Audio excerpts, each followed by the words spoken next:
자, 우리 여러분들 그 공무원하고 군무원 병행 지원을 안 할 이유가 전혀 없죠.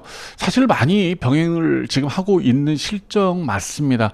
일단 지방직까지는 뭐 영어라거나 국사라거나 이런 부분에 좀 중점을 두셔야겠지만 지방직이 끝나는 순간 바로 여러분들은 군무원으로 이렇게 초점을 맞추셔야 돼요.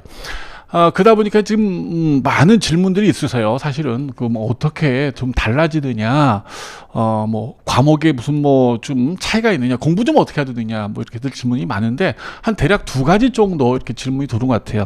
첫 번째는 출제 범위가 어떻게 되느냐입니다. 총론과 강론이 들어가요. 강론은 여러분들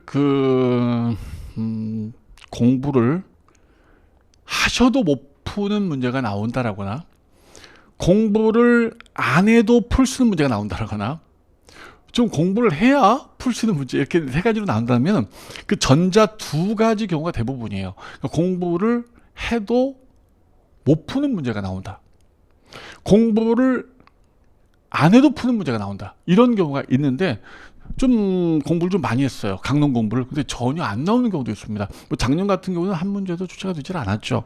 그러다 보니까 강론 공부를 꼭 해야 되느냐 이제 이런 질문들을 많이 하셔요.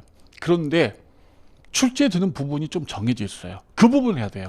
조직법 중에서 지방자치법, 그 다음에 공무원법, 아마 여러분들이 행정학하고 그대로 중복이 될 겁니다. 큰 부담 없어요. 그 다음에 이제 공물법인데 공물법에서 공물의 성립 요건이라거나 공물의 성질이라거나 이제 이런 부분이 출제가 됩니다. 여러분들이 행정학을 하셨기 때문에 지금 지방직과 더불어서 군무원까지 지금 병행을 하고자 한단 말이에요. 하셔야 돼요. 무조건 하셔야 됩니다. 큰 부담이 없어요. 자, 두 번째 여러분들이 또 많이 질문한 게 뭐냐? 출제 경향이 어떠냐라는 걸 물어요. 우리 이제 공무원 문제를 스탠다드로 이렇게 봅시다. 가장 뭐 정갈하고 깔끔하고 군더더기 없는 정말 적합한 문제예요. 공무원 문제가. 근데 여기로부터 약간 벗어나 있어요. 종래 군무원 문제는 상당히 벗어나 있었어요. 그래서 지역적인 문제도 많고요. 듣보잡 판례도 상당히 많았었는데 지금은 많이 줄어든 상태입니다. 지금도 있긴 하는데 그 문항수가 많이 줄었어요. 그래서 우리 공무원 문제와 크게 다르지 않다. 그렇기 때문에 여러분들이 지방직 끝나고 군무원으로 바로 들어오셔서 군무원 특강을 받으셔야 돼요. 그래서 거기에 바로 여러분들이 맞춤 공부를 하실 수가 있어요. 충분히 가능합니다. 그래서 여러분들이 혼자 이렇게 공부를 하시는 방법도 있겠죠. 군무원 뭐 별거 있겠냐, 따로 좀 공부 안 하고 좀 공부해보지 이런 수 있지만 군무원에 포커스를 두고 1년 동안 공부를 한 친구들이 있습니다.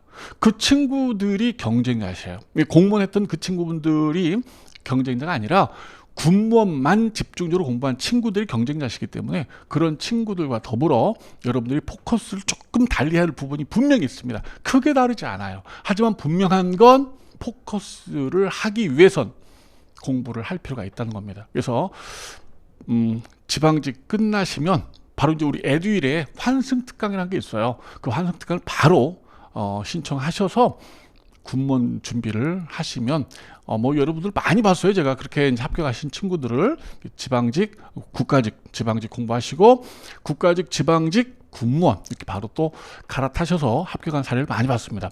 꼭 그렇게 하시길 바랍니다.